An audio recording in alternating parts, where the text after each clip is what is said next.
Bonjour à tous, bonjour chers amis. Je ne vais pas rester longtemps parce que je n'ai pas assez de temps. Au TEP à tous, au TEP, salut et respect, honneur à tous nos ancêtres. En tout cas, qui ont perdu leur vie pour le combat de l'Afrique, ceux qui revêtent une Afrique grande, souveraine. Voilà. Je m'incline devant leur mémoire.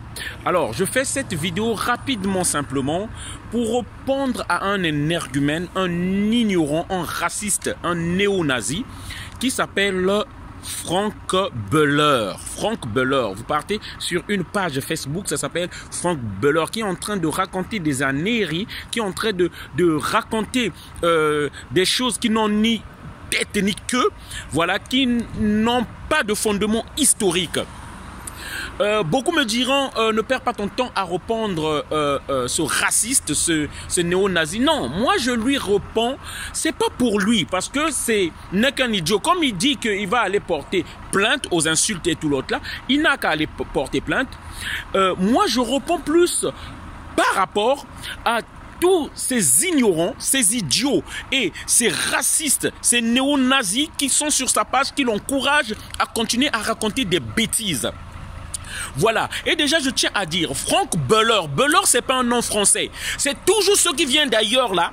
C'est ceux-là, ces néo-nazis-là, qui viennent encore attiser la haine, qui viennent attiser le racisme, qui viennent attiser la xénophobie, qui viennent chercher à monter les peuples les uns contre les autres. Beller, c'est pas un nom français. Hein? Allez-y chercher, Beller, c'est pas un nom français. Pourquoi je réponds à ça? Parce qu'il y a des vidéos.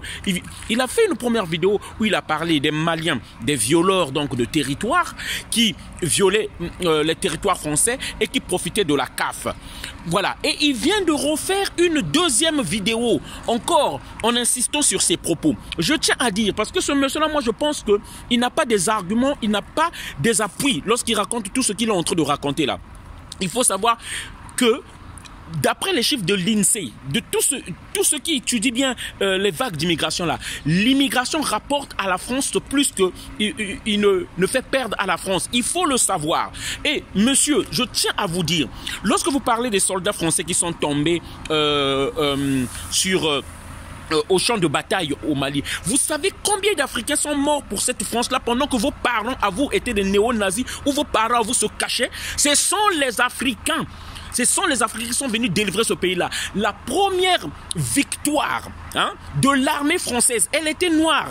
La première victoire, c'est au désert de la Libye, là. Au désert, là, que les troupes tchadiennes ont battu les nazis.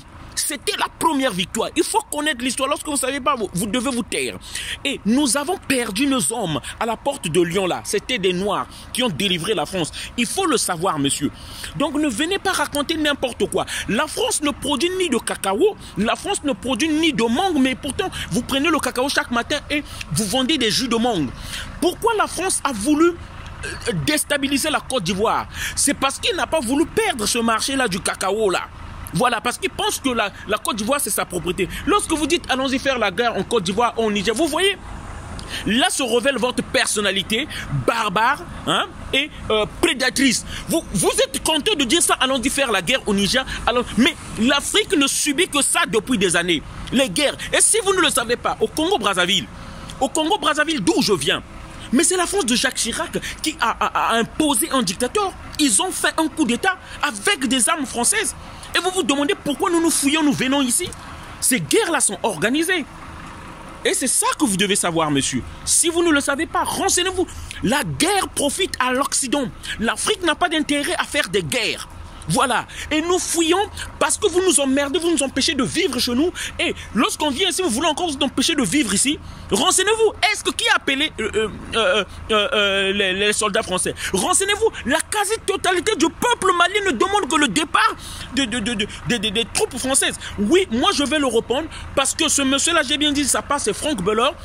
Beller, c'est pas un nom français. Allez-y voir tous les anérés, les conneries qu'ils sont en train de rencontrer. Et si moi je fais cette vidéo, j'insiste encore, c'est à cause de ces imbéciles, ces idiots, ces ignorants, ces nazis, ces racistes qui le suivent. Voilà, afin qu'ils comprennent une part de la vérité. Voilà, et c'est ça ma lutte. C'est ça ma lutte pour faire changer les idées et pour qu'on avance, qu'on évolue. Les Africains tels que nous sommes là, on veut rentrer chez nous. Et je rappelle que l'Europe c'est pas l'Afrique qui est venue chercher l'Europe, c'est l'Europe qui est venue. Hein? L'esclavage depuis le 14e siècle. Hein? La France, c'est un pays qui a avancé grâce à l'esclavage, si vous ne le savez pas. Imaginez-vous 400 ans, vous ne payez pas votre travail, vous avez une entreprise, 400 ans, vous ne payez pas les travailleurs. Vous savez ce que vous allez avoir comme revenu? C'est de ça qu'il s'agit. Et la France est un pays esclavagiste qui ne veut pas relâcher, donner la liberté à ses anciennes colonies. Le franc CFA, renseignez-vous, cherchez les bases militaires. C'est de l'occupation qui ne dit pas son nom. Voilà, c'est le message que je voulais donner à ce raciste, hein, à ce xénophobe, à ce néo-nazi, voilà, à ce ignorant qui met sa bêtise, hein, son ignorance qui est létale aux yeux du monde. Franck Belor. Voilà, c'est pour toi. Merci.